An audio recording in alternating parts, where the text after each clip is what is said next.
અમદાવાદ શહેરમાં પ્રથમ વખત યોજાયેલો કોલ્ડપ્લેનો કોન્સર્ટ તેનો પ્રથમ દિવસ પૂર્ણ થયો છે અને આપણી સાથે કેટલાક દર્શકો અહીંયા આગળ જોડાયેલા છે જે શો પૂર્ણ થયા બાદ અહીંયા આગળથી બહાર નીકળ્યા છે. વાત તેમની સાથે કરવાનો પ્રયાસ કરીશું. સર, અમદાવાદમાં કોલ્ડપ્લેનો કોન્સર્ટ કેવા પ્રકારનો માહોલ હતો અંદર, આપે કઈ રીતના એન્જોય કર્યું? ખૂબ મજા આવી, ખૂબ પબ્લિક હતી, ખૂબ એન્જોય કર્યું, ખૂબ મજા આવી અમને. તમારું વીકેન્ડ સુધરી ગયું ના કોલ્ડપ્લેના કારણે? बहुत अच्छा था. बहुत अच्छा लगा. ऐसे कॉन्सर्ट होते रहे तो मजा आते रहेगा. कल भी ये कॉन्सर्ट होने वाला है. कल का आप लोगों का कुछ प्लान है? आप आने वाले नहीं है? आने वाले हैं. हमारा प्रोग्राम है 100% कल वापस आएंगे. कल फिर से आएंगे. हम लोग बहुत मजा आया इसलिए अच्छा लगा तो फिर से आने वाले हैं. बिल्कुल, ફરી વખત પણ આવવા માટે તો તૈયાર છે. સર, આપ કહાં સે આए?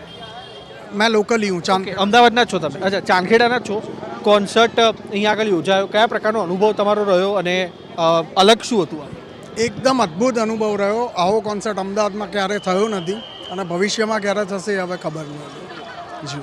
અચ્છા, આપ અત્યાર સુધી સોશિયલ મીડિયા પર આ પ્રકારના વિડીયો જોતા હશો, આ તમે રિયલમાં જોયું, અંદર કયા પ્રકારનો અહેસાસ થતો હતો? લાઇટિંગ પણ એટલી થઈ રહી હતી, કેવું લાગતું હતું? બહુ સરસ લાગ્યું. એકદમ અદ્ભુત અનુભવ છે, એકદમ ન્યૂ. આવું અનુભવ ક્યાંય નથી અમે જોયું.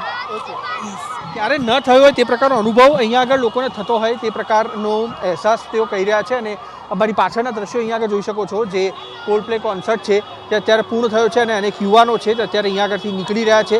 અલગ અલગ રાજ્યોમાંથી તે લોકો આવ્યા હતા અને તેમની સાથે વાત કરશું. ક્યાંથી આવી રહ્યા છો? હું ન્યૂ રાણીપ. ઓકે, ન્યૂ રાણીપથી આવી રહ્યા છો. કહી રહ્યા છે લોકો કે પહેલાં ન થયો હોય તે પ્રકારનો કન્સેપ્ટ આ હતો. જોરદાર અકલ્પનીય લાઇટિંગ, એનું જે ડેકોરેશન, જે મ્યુઝિક સાથેનો તાલ, લાઇટિંગનો બધી વસ્તુ જોરદાર. હવે ટિકિટ માટે કેટલી મહેનત કરેલી હતી? અમે તો એકચ્યુઅલમાં ટિકિટ માટે તો અમારા મિત્ર થ્રુ અમને મળેલી છે, એટલે અમે તો ટિકિટ માટે બહુ મહેનત નથી કરેલી, પણ ખરેખર જોવા જેવો કન્સેપ્ટ હતો, બહુ જ જોરદાર.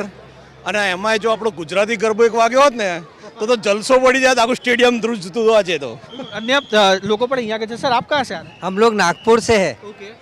जी. मुंबई में तो ये पहले भी हो चुका है कंसेप्ट. बराबर है. ये यहाँ पर अहमदाबाद में आकर कैसा लगा? किस तरह का माहौल था अंदर?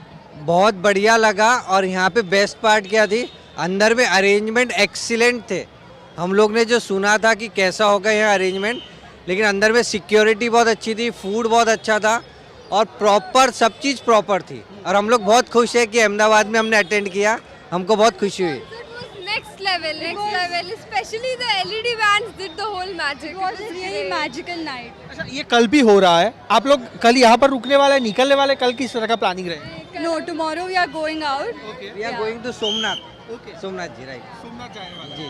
अच्छा, सोमनाथ तेओ जवाना छे અને नरेंद्र मोदी स्टेडियम में तेओ यहाँ आकर आया था. मैडम, आप ये बताइए, आप भी अंदर थे, मोबाइल में भी काफ़ी वीडियो आपने भी लिए होंगे, किस तरह का एक्सपीरियंस रहा आपका? कैसा अंदर माहौल किस तरह का? Yes, actually we have been to Tomorrowland also, but this experience is next level.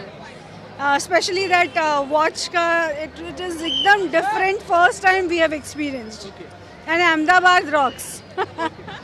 Ahmedabad શહેરમાં તે લોકો અહીંયા આગળ આવેલા હતા અને વખાણ તેઓ કરી રહ્યા છે. નાગપુરથી અહીંયા આગળ આવેલા હતા અને જે કોલ્ડપ્લે કોન્સર્ટ છે તે ક્યારેય ન થયો હોય તે પ્રકારનો અનુભવ બહાર નીકળતા જે પ્રેક્ષકો છે તેઓ કરી રહ્યા છે. કેમેરામેન રાત ભાવસર સાથે કુશાંક સોની, એબીપી અસ્મિતા, અમદાવાદ.